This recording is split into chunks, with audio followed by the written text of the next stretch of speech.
Pagbasa mula sa ikalawang aklat ng mga hari. Noong panahong iyon, isang lalaking taga-Baal sa Lisi ang lumapit kay Eliseo.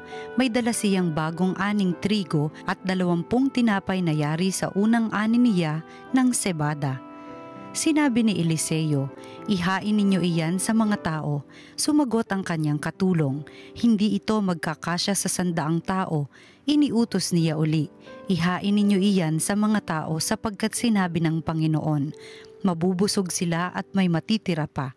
At inihain nga nila iyon, kumain ang lahat at nabusog, ngunit marami pang natira tulad ng sinabi ng Panginoon. Ang salita ng Diyos. Pinakakain mong tunay kaming lahat o may kapal. Magpupuring lahat sa iyo o poon ang iyong nilalang, lahat mong nilikha ay pupurihin ka at pasasalamatan. Babanggitin nilang tunay na dakila ang iyong kaharian at ibabalitang tunay kang dakila at makapangyarihan. Pinakakain mong tunay kaming lahat o may kapal. Tanging Panginoon ang inaasahan ng tanang nabubuhay. Siyang nagdudulot ng pagkain nilang kinakailangan. Binibigyan sila ng sapat na sapat, hindi nagkukulang. Ano pat ang lahat ay may tinatanggap na ikabubuhay. Pinakakain mong tunay kaming lahat o may kapal. Matuwid ang Diyos sa lahat ng bagay niyang ginagawa. Kahit anong gawin ay kalakip doon ang habag at awa. Siya'y nakikinig at handang tumulong sa lahat ng tao. Sa sino mang taong pagtawag sa Kanya'y tapat at totoo. Pinakakain mong tunay kaming lahat o may kapal. Pagbasa mula sa sulat ni Apostol San Pablo sa mga taga-Efeso. Mga kapatid, ako na isang bilanggo dahil sa Panginoon ay namamanhik sa inyo na mamuhay kayo gaya ng nararapat sa mga tinawag ng Diyos. Kayo'y naging mapagpakumbaba, mabait at matiyaga. Magmahalan kayo at magpaumanhinan. Pag sumakita ninyong mapanatili ang pagkakaisang mula sa Espiritu sa pamamagitan ng buklod ng kapayapaan. Iisa lamang ang katawan at iisa rin ang Espiritu. Gayon din naman, iisa lamang ang pag-asa ninyong lahat, dulo ng pagkatawag sa inyo ng Diyos. May isa lamang Panginoon, isang pananampalataya at isang pagbibinyag, isang Diyos at Ama nating lahat. Siya'y higit sa lahat, gumagawa sa lahat at sumasa lahat. Ang salita ng Diyos. Salamat sa Diyos. Ang mabuting balita ng Panginoon ayon kay San Juan. Noong panahong iyon, tumawid si Jesus sa ibayo ng lawa ng Galilea na tinatawag ding lawa ng Tiberias. Sinundan siya ng napakaraming tao sapagkat nakita nila ang mga kababalaghang ginawa niya sa pagpapagaling sa mga may sakit. Umahon si Jesus sa burol kasama ang kanyang mga alagad at naupo roon. Malapit na noon ang pista ng Paskwa ng mga Hudyo. Tumanaw si Jesus at nakita niyang dumarating ang napakaraming tao. Tinanong niya si Felipe, "Saan tayo bibili ng tinapay upang makakain ang mga taong ito?" Sinabi niya ito para subukin si Felipe, sapagkat alam ni Jesus ang kanyang gagawin. Sumagot si Felipe, "Kahit na po halagang 200 denaryong tinapay ang bilhin, ay di sasapat para makakain ng tigkakaunti ang mga tao." Sinabi ng isa sa kanyang mga alagad, si Andres na kapatid ni Simon Pedro, "Mayroon po ritong isang batang lalaki na may dalang 5 tinapay na sebada at 2 isda. Ngunit gaano na ito sa ganyang karaming tao? Paupuin ninyo sila," wika ni Jesus. Madamo sa lugar na yaon, umupo ang lahat, humigit kumulang sa 5,000 ang mga lalaki. Kinuha ni Jesus ang tinapay at matapos magpasalamat sa Diyos ay ipinamahagi sa mga tao. Gayon din ang ginawa niya sa isda. Binigyan ang lahat hanggat gusto nila, at nang makakain na sila, sinabi niya sa mga alagad, "Tipunin ninyo ang lumabis para hindi masayang." Gayon nga ang ginawa nila at nakapuno sila ng 12 bakol. Nang makita ng mga tao ang kababalaghang ginawa ni Jesus, sinabi nila, tunay na ito ang propetang paririto sa sanlibutan. Nahalata ni Jesus na lalapit ang mga tao at pilit siyang kukunin upang gawing hari, kaya muli siyang umalis na mag-isa patungo sa kaburulan. Ang mabuting balita ng Panginoon. Pinupuri ka namin, Panginoong Hesukristo.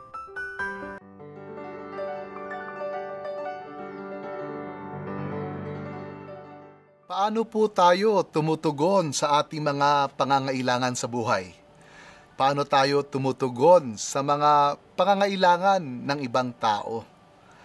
Ang ating ebanghelyo sa linggong ito, mula sa ebanghelyo ni San Juan, ay nagpapakita ng iba't ibang uri ng pagtugon sa mga pangangailangan. At makikita natin ang ating mga sarili sa kanilang mga halimbawa. Alam po ninyo, malapit na noon ang Pasko at napakaraming tao ang sumusunod kay Jesus. At si Jesus ay nag-alala sapagkat magugutom ang mga tao. Kaya't ang tanong niya sa kanyang mga alagad ay, saan tayo kukuha ng tinapay para ipakain sa mga taong ito? Si Felipe ang unang sumagot. Sabi niya, kahit po 200 denaryo na tinapay ang ating bilhin, ay hindi sapat kahit tigkakaunti lamang ang kakainin ng mga tao. Sa madaling salita, ang sagot ni Felipe sa pangangailangan, wala tayong magagawa. Si Andres, nagsabi siya, may isang batang lalaki rito na may 5 tinapay at 2 isda. Ngunit gaano na ito sa napakaraming tao?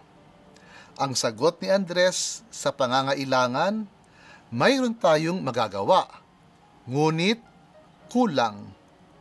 Si Jesus kinuha ang tinapay at isda at nagpasalamat sa Diyos. Ibinahagi ang tinapay at isda at nakakain ang lahat hanggat gusto nila. May lumabis pa na 12 bakol.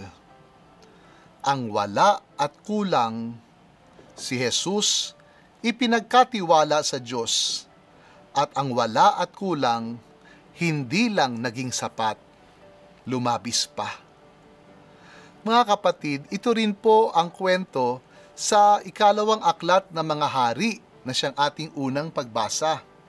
Doon naman, 20 tinapay at trigo. Ang sabi ni Eliseo, ihain na ito sa mga tao. Pero tumutol ang kanyang katulong sa pagsasabing, hindi magkakasya. Ang sabi ni Eliseo, ihain ninyo, dahil ang sabi ng Panginoon, mabubusog sila at may lalabis pa. At ano ang nangyari? Nabusog nga ang lahat at may natira pa. Ang kulang, inihain sa ngalan ng Panginoon, at hindi lang ito sumapat, lumabis pa, may natira pa. Kailan po ba naman naging sapat sa atin ang ating mga kakayahan, kayamanan, kaalaman? Kailan ba naging sapat ang mga ito para sa ating mga pangangailangan? Lagi naman tayong nakakaranas ng kulang, di ba? Kaya sa maraming pagkakataon, tayo ay natatakot at nalulungkot.